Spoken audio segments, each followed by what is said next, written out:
Olá, eu sou a Aldilane, juntamente com o Daniel Ferreira Silva e sob a orientação do professor Tairone Barreto, iremos adentrar um pouco sobre as emergências pediátricas, iniciando com o suporte básico de vida para bebês e crianças. Deve-se ressaltar, primeiramente, que o suporte básico de vida é destinado tanto para pessoas leigas quanto para profissionais da saúde que estão fora do ambiente hospitalar e que presenciam uma parada cardiorrespiratória, uma PCR. Então, qual é a conduta dentro desse quadro? Inicialmente, deve-se verificar a segurança da cena, depois checar a responsividade da criança ou do bebê, e aí isso pode ser feito através do chamado, através de um toque no cotovelo ou no calcanhar. Depois deve-se checar a respiração e o pulso simultaneamente, acionar o serviço de emergência e pedir o desfibrilador, o DEA, e iniciar a ventilação e compressões torácicas.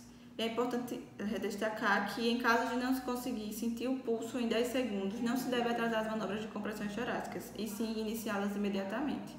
Além disso, a vítima ela pode estar com ou sem pulso central, ou seja, ela pode estar em uma parada respiratória ou em uma parada cardiorrespiratória. Se estivermos diante de uma parada respiratória com pulso presente, aplica-se apenas ventilações de resgate e não compressões, numa proporção de 20 a 30 ventilações por minuto, que equivale a aproximadamente uma ventilação a cada 2 a 3 segundos. Deve-se checar o pulso a cada 2 minutos e a cada ventilação deve haver elevação visível do tórax. A gente deve perceber essa elevação para saber se nossa manobra está sendo efetiva. Deve-se executar compressões caso o pulso permaneça menor ou igual a 60 por minuto e haja sinais de perfusão inadequada. Se a gente não tiver acionado o serviço de emergência anteriormente, naqueles 5 passos que eu falei, deve-se acioná-lo após 2 minutos de manobra, se a gente ainda não tiver feito. Já na parada cardiorrespiratória, a conduta vai depender da quantidade de socorristas presentes na cena e se a parada foi presenciada, foi repentina ou não. E aí, quando a parada cardiorrespiratória está feita apenas com um socorrista, e se a PCR ela foi repentina e presenciada, o socorrista presenciou aquele momento de PCR, pode-se deixar a vítima e acionar primeiramente o serviço de emergência e solicitar o DEA e pegá-lo se estiver no ambiente que ele esteja presente.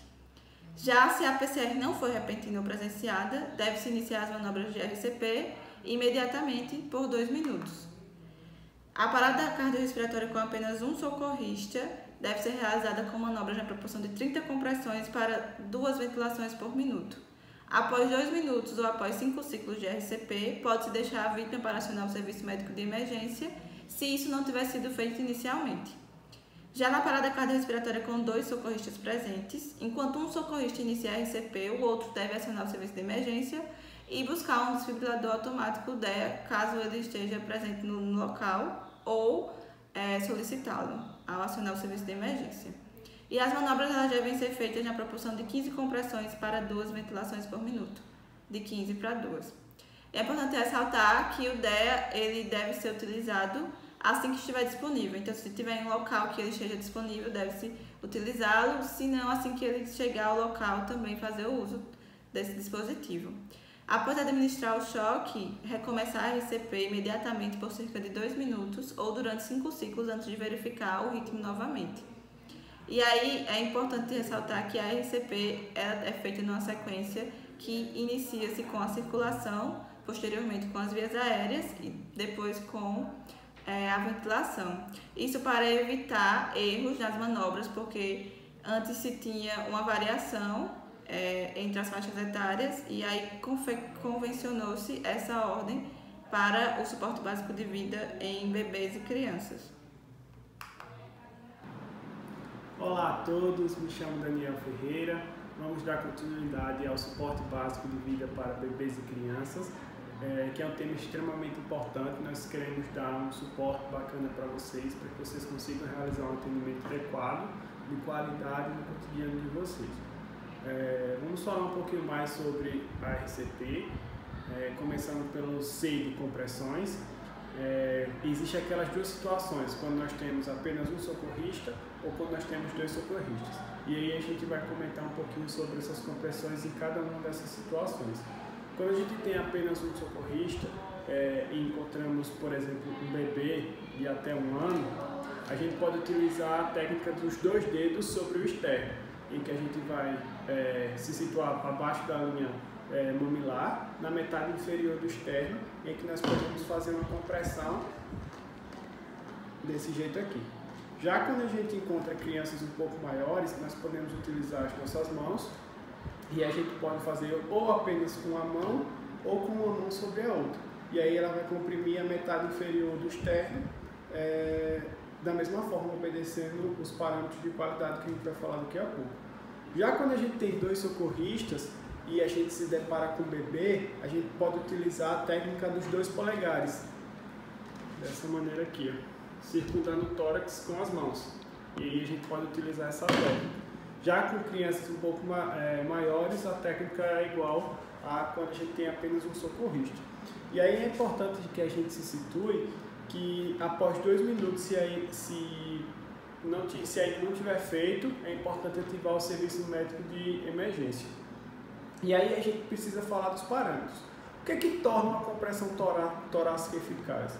E aí a gente precisa obter uma frequência de 100 a 120 compressões por minuto e que essa compressão ela tem que ser de alta qualidade.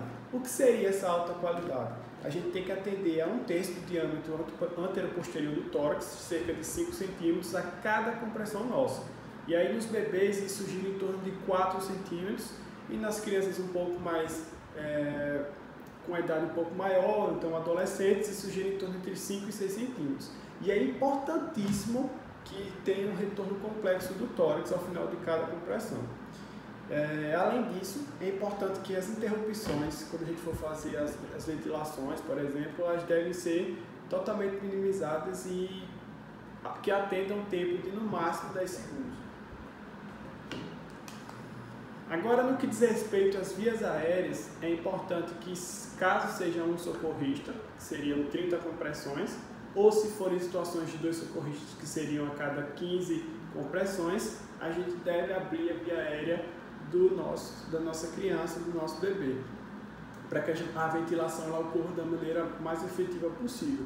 E aí isso pode ser feito de 2 formas. Uma é através da elevação do mento. Vou mostrar aqui para vocês. A gente tem a elevação do mento e aí vai melhorar a ventilação. Só que é importante lembrar que a elevação do mento ela não pode ser realizada em situações que há uma suspeita de trauma ou de lesão cervical. Já a anteriorização da mandíbula, que é uma outra manobra que a gente pode ser feita, ela é realizada nesse cenário, em que a gente vai fazer uma anteriorização da mandíbula com o intuito de melhorar essa via aérea e melhorar a ventilação desse paciente. E aí há uma recomendação de que a elevação do mento seja feita como uma melhor escolha para o socorrista leigo, que não tem tanto capacitação, e a anteriorização da mandíbula fique mais direcionada para os profissionais da saúde. No que diz respeito à ventilação agora, no lactente, a gente pode utilizar algumas técnicas, entre elas a técnica boca-nariz, em que o socorrista vai englobar a boca e o nariz do lactente, e nas crianças um pouco maiores a gente pode realizar a técnica boca a boca, em que podemos pinçar o nariz da vítima durante a ventilação. Então essas são as técnicas que às vezes são mais disponíveis no cenário de suporte básico de vida, em que a gente não tem uma máscara para acoplar. Mas é claro que se a gente tiver esses equipamentos próximos, a gente pode fazer uso nesse atendimento. Essas são as nossas referências. Muito obrigado.